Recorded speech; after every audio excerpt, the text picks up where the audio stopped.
Today was a really great day at the gym. It really was.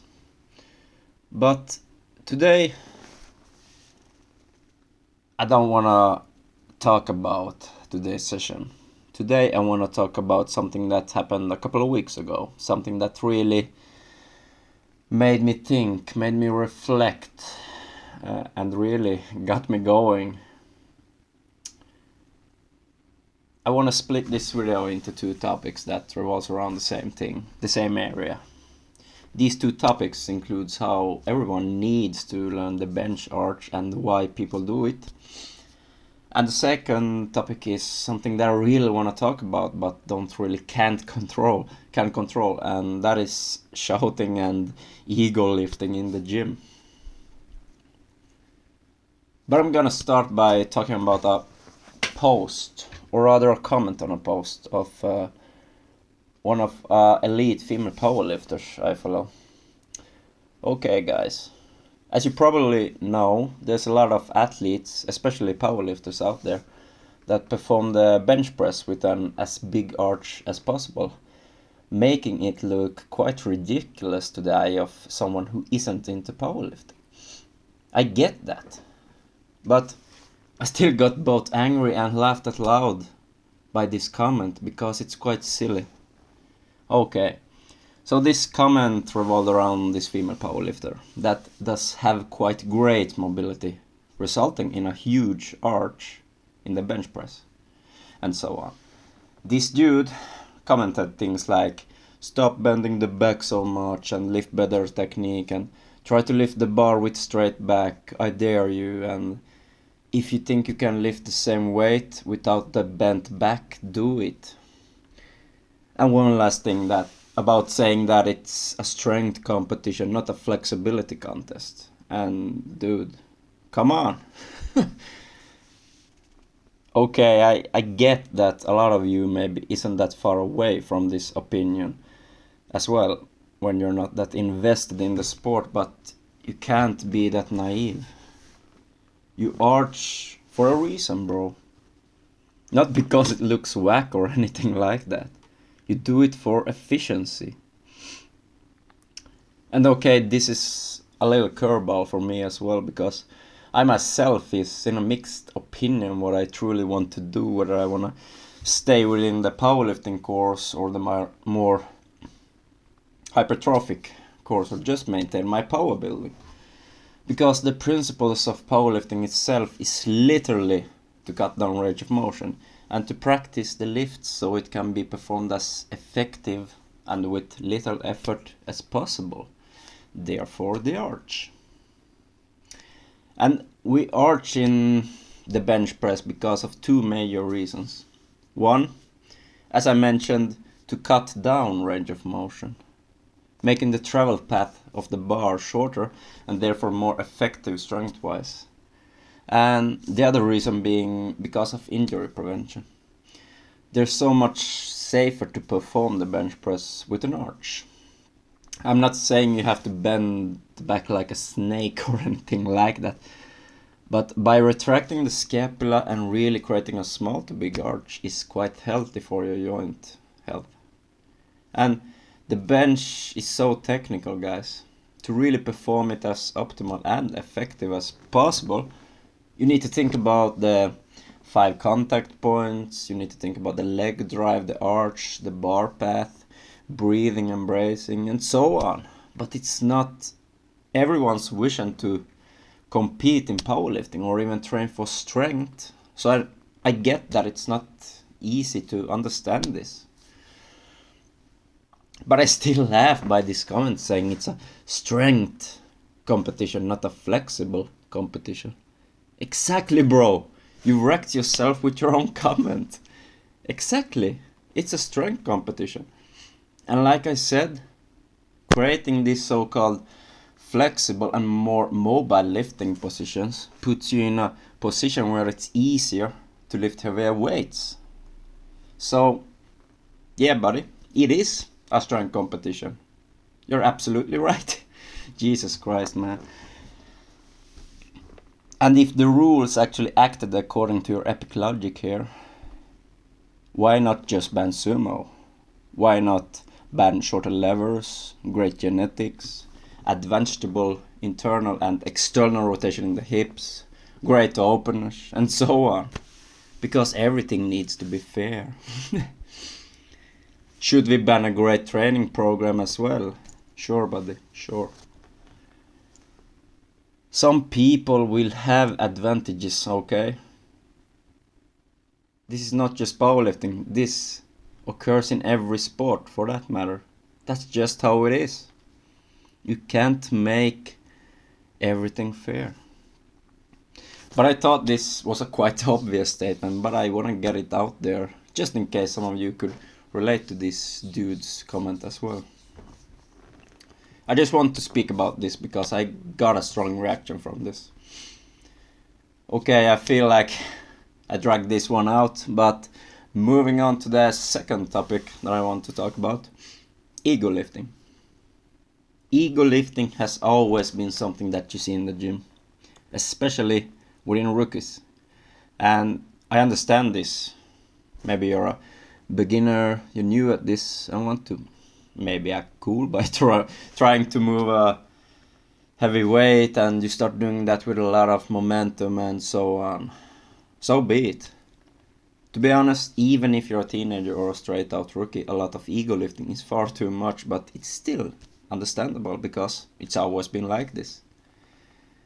Because quite frankly, this is what happens when you don't got guidance, you don't got knowledge for what to do in the gym. And I get it. I've been there. I can look aside this fact and accept it because it's simply the psychology of the teenage male. But what I observed today is something else, and not even close to acceptable. Today we trained back, and during one of our supersets we heard a scream beyond the whole gym. It wasn't an ordinary grunt or scream when you have to catch your breath or anything like that. This was first of all the loudest screams I've ever heard in my life. Jesus Christ. I was blasting Slaughter to Prevail with almost max volume, and I still heard this guy scream like I wasn't listening to anything at all.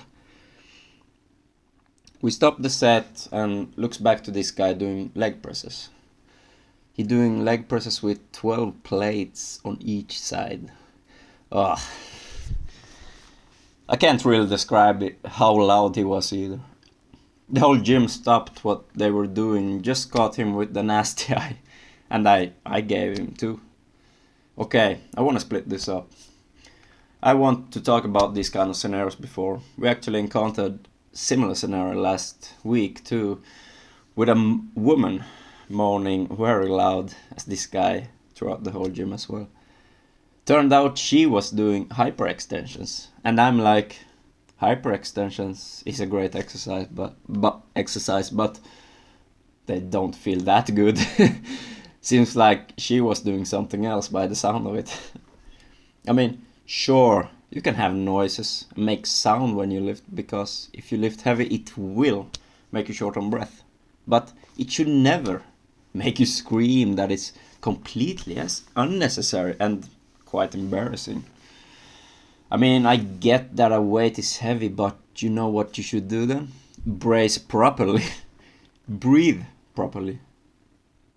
I mean, you don't see me screaming and moaning during my, let's say, AMRAP sets or heavy sets. I mean, I did 35 reps on my finishing squat set during last week. That was the heaviest I've been through my whole life. Could barely stand. I get it. I used less weight for this, but still. I mean, it would have killed me if I would have kept going. But I still didn't scream. You should always breathe and brace during every set to maintain energy and keep that tension during your workouts. Don't scream. That's unacceptable behavior, man. But going back to today's encounter, this man, he wasn't a rookie. He wasn't a teenage boy. He was a middle-aged man who leg pressed over 500 kg, and I mean, cool, bro. How much range of motion was that? Literally nothing at all. Good job, man. Is your ego and display of your testosterone pleased now? Great, man. Okay, guys. Don't get me wrong. I'm not hating on the leg press. I'm not. I think it's a fantastic exercise. But if you're gonna leg press 5 or even 600 kg with not even partial range of motion, who are you fooling? You're fooling no one but yourself. You're not impressing anyone. Try to do that with the barbell back squat instead. Then I will reconsider my opinion. But I mean, that's quite impossible at the moment. That would be a world record, but you get my drift. But my point is this: I think the leg press could benefit you a lot in your training as an accessory movement. Could help you bring up weak points or just overall performance, but don't solely rely on it. Wanna get strong and big legs? Just perfect your squat. I mean, it's the best leg exercise, if not the best exercise of any exercise out there. Yeah. I mean, I can too leg press over 300 kg with decent range of motion, but struggle with even half of that weight in the barbell back squat. Why is that? Guess what? Because the leg press don't rely on the posterior chain, don't rely on the upper back, the core, all weak points of mine. The leg press, you only need your legs. This is also, as I said before, nothing wrong with my leg strength in the squat, but rather the posterior chain, the stability in my back and so on, because the squat is so much more than a leg exercise. But like I said, I'm not disliking the leg press. I rather hate the way this culture has, or rather what this culture has done to the poor thing. I mean, these days the leg press is used for one thing really, to ego lift. Majority of cases at least. But get this. This wasn't the thing that made me furious. What really ticked me off was what he did when he was finished. Okay. He not only did get to use the leg press in the beginning from someone else out of courtesy, but when he was finished, he just left the, what was it, a total of 25 plates on the floor at the sides of the leg press and walked away. I mean, who does that? That's not acceptable. But yeah, that's it. And before I go, I want to give you my advice. Use the leg press. Go ahead. But use it rather with capable weights and controllable reps with optimal range of motion. But if you really want to grow them trees of legs, you should always try to perfect your squats. Yeah. But please, do both. Do both. And please, oh please, pick up the weights after yourself. Especially if you tend to use up all the plates of the whole gym on one machine like this, man. It's not that exhausting to ego lift that you don't have the energy to pick up after yourself. And I want to sum up this video by putting out a quote by Tom Platz, the quad father himself, that really connects the dots for this video. You can do leg presses, but why? Why do an inferior movement? Why do a movement that looks good but hardly produces any results? I mean, it's a reason why people don't squat. It's hard, it's hard. People don't want what's hard. They want what's easy, what looks showy. The hardest things are usually the best. If it's easy, leave it to somebody else. And this quote, or rather video by Tom, has been portrayed as a meme and quite popular template. But I really love this quote. I really do. I mean, it talks about leg presses hardly produce any result, which they can do and will do most likely, but not at all at the same extent as the ordinary back squat, according to me at least. And I mean, it depends on your goal. I do think the leg press can benefit you greatly if you have a lot of focus on bodybuilding approaches. I really do. But if you're someone like me that want both pieces, you want to increase muscle mass, increase size, but you also want to maintain and prioritize your strength, I would do both. I mean, today I focus a lot on my back squats. I almost squat every day, but I also use the leg presses to bring up my weak points. Let's say I do a lot of unilateral leg presses or very high rep leg presses for that hypertrophic approach. So it really sums up the balance for me at least, but you should always strive to do what works for you and strive to work towards the balance that you need. But yeah, that was it for me today, for today's rant, if you will.